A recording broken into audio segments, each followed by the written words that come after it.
Alors donc, il y avait... À travers ce voyage-là, bien sûr, c'est de mettre en perspective tous les acquis que les étudiants ont eu pendant leur formation au cégep. Souvent, c'est après l'université qu'on pense qu'on peut commencer à faire des choses. Alors que nous, on considérait que quelqu'un qui finit son DEC est en mesure déjà de pouvoir tenter des expériences pratiques, etc. Alors donc, on est allé chercher particulièrement le monde d'art et lettres, donc théâtre, cinéma et littérature. Les étudiantes et étudiants pour Haïti ont eu à travailler sur, par exemple, en littérature et au théâtre, sur un conte inspiré de nos mythes et légendes. Donc, après ça, ils ont eu à faire des ateliers sur ce principe-là. En littérature, ils ont travaillé sur une transposition de ce conte-là sur la chasse-galerie versus Haïti. Donc, s'il y avait un mythe similaire. Après ça, ils ont créé une pièce de théâtre, puis bien sûr, les en mélangeant les deux cultures. C'est ça, en mélangeant les deux cultures. Ouais, ils ont fait une production, finalement, théâtrale. Ils ont inventé ou ils ont refait un nouveau conte à partir de nos mythes et légendes québécoises.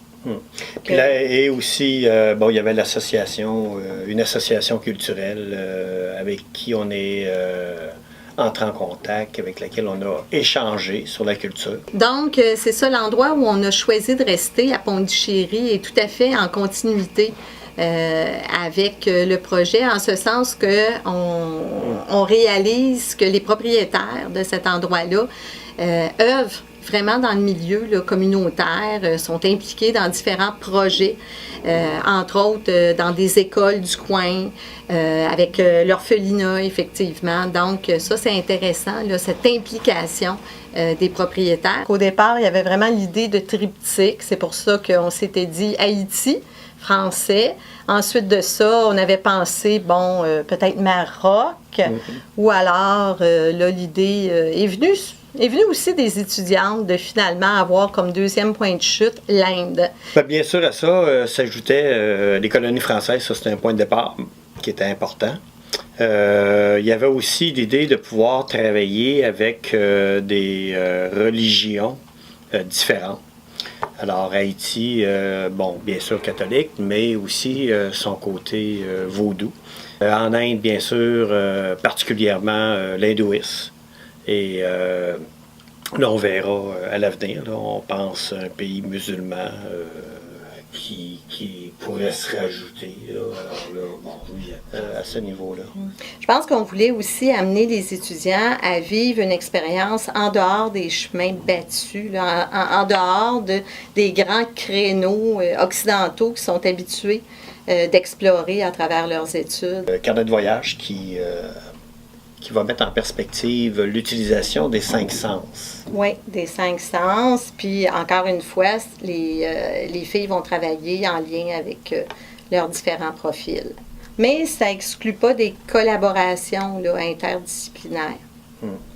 5 sens sont intéressants dans l'idée du carnet de voyage parce que l'obligation, oui, de travailler sur les 5 sens va faire en sorte d'amener l'étudiant à prendre conscience de ces 5 sens. C'est souvent des sens qu'on oublie, souvent. Mais c'est un projet aussi qui est intéressant parce que pour les étudiants, on leur laisse beaucoup de place. On leur laisse sur place, particulièrement. On offre l'encadrement, on offre les limites, les ouvertures, mais le reste, ça va appartenir aux étudiants d'arriver à explorer davantage ce qu'ils ont appris et à travers ce qu'ils sont. Parce que là, tout ça est sur un fond de société qui est extrêmement différente à la nôtre. Ça, c'est un autre aspect du voyage. Et le terme résonance, en fait, aussi simple que sa définition. Ça le dit, alors nous sommes une culture qui allons à l'étranger, qui va être confronté à une autre culture. Et dans les deux cas, je crois qu'il y a une espèce, il y a une résonance de notre part sur la culture et on reçoit de leur part ce même principe de résonance. Alors donc, cette espèce de bruit, cette espèce d'écho qui vient recréer une nouvelle façon de voir, façon d'être, qui à son tour ira résonner ailleurs.